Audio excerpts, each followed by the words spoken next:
மக்களே, சிஎஸ்கேவோட இன்ஃபார்ம் அதிரடி ஒரு மொமெண்டத்தை எடுத்துட்டு வர ஒரு பேட்டரான ஆயுஷ் மாத்ரே இந்த ஐபிஎல்ல இருந்து ரூல்ட் அவுட் ஆகிறார் அப்படின்ற தகவல் அஃபிஷியலாகவே சென்னை சூப்பர் கிங்ஸ் ரிலீஸ் பண்ணியிருக்கிறாங்க.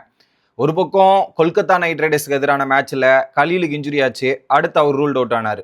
எஸ்ஆர்ஹெச்சுக்கு எதிரான மேட்ச்ல இவர் போய் பேட்டிங் ஆடி ஆம்ஸ்டிங் இன்ஜுரி ஆச்சு, இவர் ரூல்ட் அவுட் ஆயிட்டார். இன்னும் எத்தனை பேருக்கு இப்படி ஆக போகுதுன்னு எனக்கு தெரியல.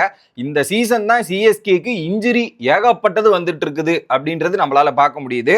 ஸோ எத்தனை நாள் ஆகும் அப்படின்ற தகவல் ரிலீஸ் ஆயிருக்குன்னா, எஸ்ஆர்ஹெச் கூட அந்த இன்ஜுரி ஆனதுக்கு அப்புறம் திரும்ப பேட்டிங் அமைச்சிருக்க கூடாது, அப்பயே கிரவுண்டுக்கு எடுத்துட்டு போயிருக்கணும். அது ஒரு பெரிய தப்பு பண்ணிட்டாங்க. சரி, நீ போய் முடிஞ்ச அளவுக்கு ஆடுப்பா அப்படின்னு ஓட விட்டது இன்னும் அந்த காயத்தை மேலும் மேலும் அதிகப்படுத்தின வகையில தான் இருந்தது அப்படின்றதான் பார்க்கும் போதே நமக்கு ஃபீல் ஆச்சு. அதனால இவரு இந்த ரீஹாபிலேஷன் பீரியட் வந்து எத்தனை நாள் தெரியுமா? 6ல இருந்து 12 வாரம். 6ல இருந்து 12 வாரம்னா கிட்டத்தட்ட 3 மாசம் ஆயுஷ் மாத்ரே எந்த கிரிக்கெட்டும் விளையாட முடியாது. அதுக்கு அந்த ரீஹாபும் அந்த காலை சரி பண்ற வேலையில மட்டும்தான் இருக்க போறாரு. இது ஒரு மிகப்பெரிய ப்ளோ ஃபார் சிஎஸ்கே.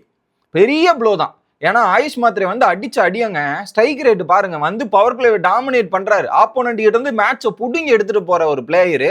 ஸோ இது ஒரு பெரிய லாஸ் தான். அதுக்கு பதிலா உருவியில எடுத்துட்டு வருவாங்க. பட் ஆயுஷோட ஃபார்மை உருவியில் கண்டினியூ பண்றாரான்றது பொறுத்து இருந்து பார்க்கணும். நீங்க என்ன நினைக்கிறீங்க? உங்களோட கருத்துக்களை கமெண்ட் செக்ஷன்ல சொல்லுங்க. அடுத்த வீடியோல வந்து சந்திக்கிறேன். Bye guys.